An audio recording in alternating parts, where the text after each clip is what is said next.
What's going on, everybody? It's Andrew with Natural State Horticare here. I just want to make a quick video about top dressing my lawn. And as I stated in previous videos, my lawn was in pretty bad shape coming out of dormancy from foot traffic and dogs, pets, me and my kid playing back here. And we need to put it in rehab mode. And there's things that you need to do that aren't necessarily treatment based, but are physical DIY things you need to do. The first thing is mow. So before you top dress, you always want to bring that mow height down to a nice tight zoysia grass, 2 inches. Maybe you can get away with a little bit more on Bermuda grass, but before you top dress, before you do physical additions to the soil, you're going to want to bring that mow height down just a little bit. Real quick, I just want to show, I just mowed my entire backyard, and granted, my backyard isn't terribly big, but I did not get a whole lot out. And that's all comes down to the fact that my mow practices are on point. I mow every week at the very least, and that way I'm not removing too much material at once. And that's really important to recovery and overall health.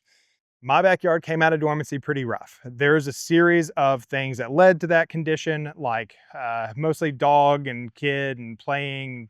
We made snowmen back here. There was snow and ice on the ground for a couple weeks. This is a north facing situation, so I get a lot of shade. So it didn't really melt that quickly. But anyway, compounding factors. I also had a little bit of rust at the end of last year, so I didn't get it treated. I was paying attention to clients' lawns. I kind of ignored my lawn. I shouldn't have, and I'm paying the consequences this year, all of which gives me a really good opportunity to show you guys a realistic lawn, not one that's been babied and pampered and all the lawns you see on YouTube that are just unrealistic and unachievable. This is a real lawn. It needs some help. Now, that being said, we're a really good company. We use really good products. What we put on the lawn is top notch, but there's limitations. Doing this for 13 years, I know good and well what treatments can do and what they can't do.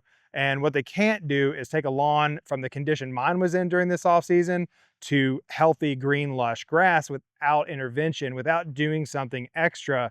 So that's what I'm doing today. I'm gonna be top dressing this. So the first thing I'm doing is I'm bringing the mow height down a little bit to bring that grass into a tight, low cut scenario so that it doesn't lay over or get squashed underneath. I'm gonna be pretty aggressive with the top dressing today because there's a lot of undulations and things where erosion kind of took my topsoil from me.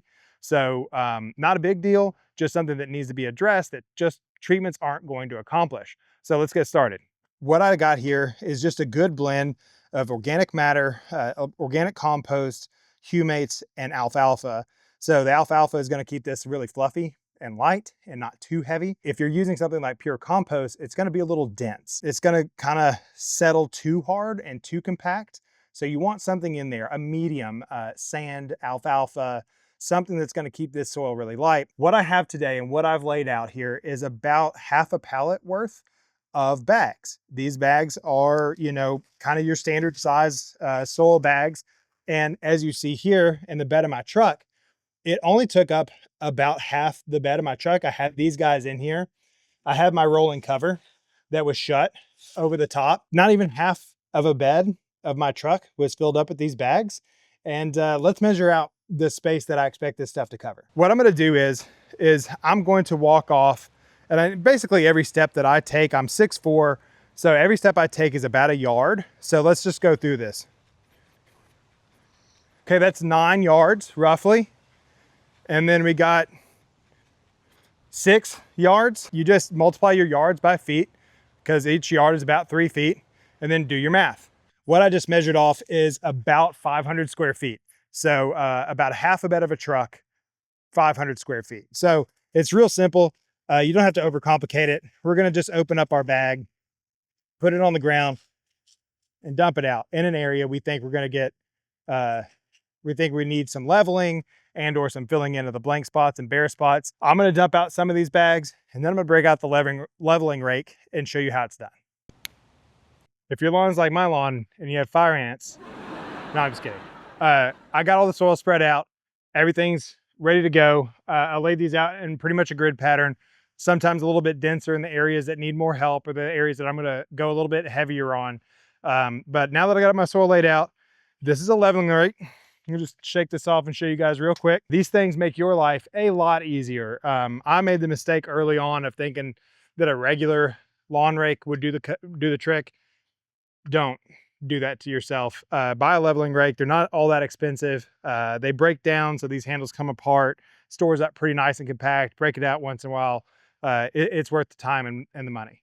So as you're going, you just kind of work this in. Again, this is where the leveling rake really comes in handy. And I know that this spot is roughly, this low spot is roughly in this area. I'm just going to kind of go back and forth until the soil starts to disappear in the grass. And you kind of let the rake tell you where the low spots are. The soil will find it. So kind of go back over 2 different directions and just let that rake glide over the grass. And there you go. Okay, that about wraps up the process. Once we get our leveling rake and we've gone over it 3 or 4 different directions and we've got our soil all spread out and as level as we can get it, you're gonna wanna water in.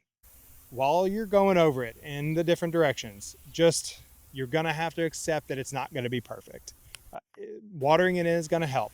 Rain, time, it's gonna help. It's gonna level it all in, it's gonna settle. Try to get it as close as you can, but don't obsess.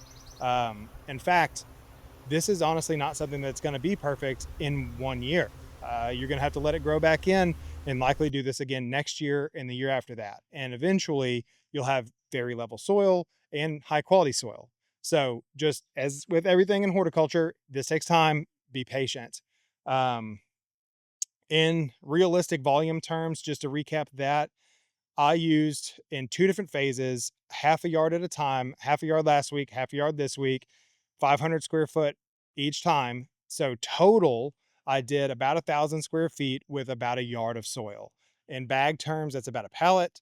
So, you know, you can think about that. Pallet, 1,000 square feet, a yard, 1,000 square feet. If you're doing more than that, I don't know as a homeowner if I would recommend that. It took me about 2 hours. So if you got the energy and the time, go for it. But beyond that, beyond 1,000 square feet, I might call in the big guns and hire a landscaper, have them deliver 5, 6, 7 yards at a time and have a crew of 5 or 6 guys do this. And that way they get what I got done in a couple hours. They get, you know, 5, 6 times that amount done. But anyway, guys, all right, thanks for joining me. That about wraps it up. And we'll do this again soon.